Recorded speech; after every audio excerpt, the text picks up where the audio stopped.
बिस्मिल्लाहिर्रहमानिर्रहीम अस्सलामुअलैकुम दी Urdu Islamic teacher channel में खुश आमदीद। मैं उम्मीद करता हूँ कि आप तमाम लोग अल्लाह तबारक व तआला के फ़ज़्ल करम से खैर आफ़ियत से होंगे। आज जिस तस्बीह के बारे में मैं आपको बताऊँगा, ये तस्बीह अर्श के ख़ज़ानों में से एक ख़ज़ाना है। ये तस्बीह हमारे प्यारे आका हज़रत मोहम्मद मुस्तफ़ा सल्लल्लाहु अलैहि वसल्लम की बताई हुई तस्बीह है। इस तस्बीह को अगर आप सुबह उठते ही सिर्फ एक बार पढ़ लेते हैं तो यकीन कीजिए सारा दिन आप पैसा पकड़ते रहेंगे।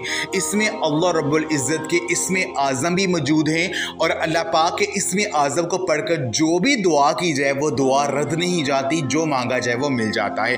तो मेरी वो बहन और भाई जिनके हाथों में पैसा नहीं टिकता है, जिनके पास पैसा नहीं आ रहा है, जिन्हें किसी बड़ी से बड़ी मौली परेशानी का सामना करना पड़ रहा है, जिनके घरों में बहुत ज़्यादा गुर्बत है, जो सुबह काम के लिए जाते हैं लेकिन रात को खाली हाथ वापस लौट आते हैं, तो ये अमल अगर आप कर लेते हैं सुबह उठते ही ये सिर्फ एक बार ये तस्बीह पढ़ लेते हैं तो मैं गारंटी से कहता हूँ यकीन कीजिए सारा दिन आपके हाथों में पैसा आता रहेगा, रिज़्क़ की तंगी का खात्मा हो जाएगा और अल्लाह पाक आपको इतना ज़्यादा नवाजेंगे कि आप लोगों में बांटना शुरू हो जाएंगे। तो इस तस्बीह को रोज़ाना पढ़ने का मामूल बना लें। यकीन कीजिए जो भी आपको बंदिशें दरपेश हैं, जो भी रिज़्क़ की तंगी आपको दरपेश है, वो ख़त्म हो जाएंगी और आपके घर से हर तरह की मौली परेशानी का खात्मा हो जाएगा। तो आज का ये वजीफ़ा बताने से पहले मैं अल्लाह रब्बुल इज़्ज़त से ये दुआ करता हूँ कि मेरी जो भी मुसलमान बहनें और भाई जो मेरी आज की इस वीडियो को देख रहे हैं, अगर वो परेशान हैं, रिज़्क़ की तंगी का शिकार है, उनके घरों में बहुत ज़्यादा मौली परेशानियाँ हैं, तो मैं अल्लाह पाक से दुआ करता हूँ कि आज के ये अमल करने की बदौलत से और हज़ूर नबी पाक के सदक़े से, उनके वसीले से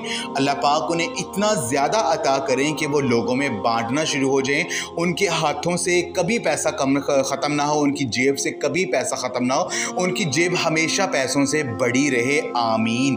तमाम मेरी बहन और भाई कमेंट में एक मरतबा आमीन ज़रूर लिख दें। कोई पता नहीं कि किसकी आमीन कबूल हो जाए, अल्लाह पाक आपकी दुआ को कबूल कर लें। वजीफ़े का जो तरीक़ेकार है वो ये है कि ये अमल आपने, ये तस्बीह आपने सुबह उठते ही पढ़नी है। ये सुबह कोशिश करें कि या तो फजर की नमाज से पहले पढ़ लें या फजर की नमाज पढ़ने के फ़ौरन बाद आप इस तस्बीह को पढ़ लें, यानी सूरज निकलने से पहले पहले आपने इसको पढ़ लेना है। तस्बीह ये है सुब्हानल्लाहि व बिहम्दिही सुब्हानल्लाहिल अज़ीम या रज़ाकु या गनीयु, यानी आपने 100 मरतबा इस तस्बीह को पढ़ना है। सुब्हानल्लाहि व बिहम्दिही सुब्हानल्लाहिल अज़ीम या रज़ाकु या गनीयु, सुब्हानल्लाहि व बिहम्दिही सुब्हानल्लाहिल अज़ीम या रज़ाकु या गनीयु। आपने 100 मरतबा इस तस्बीह को पढ़ना है। अव्वल और आखिर दुरूद पाक पढ़ना है लाजमी, और आखिर में अल्लाह पाक से हज़ूर नबी पाक के सदक़े से, उनके वसीले से आपने दुआ करनी है। इंशाअल्लाह ताला मैं गारंटी से कहता हूँ कि चंद दिन ये तस्बीह पढ़ लें, इतना ज़्यादा अल्लाह पाक आपको अता करेंगे कि आप खुद मौजज़ा देकर हैरान हो जाएंगे। आपकी ज़िंदगी बदल जाएगी, आपके घर से हर तरह की मौली परेशानी का खात्मा हो जाएगा। तो ये आज का अमल आप लाजमी करें और इस वीडियो को लाजमी शेयर भी करें। जज़ाकल्लाह।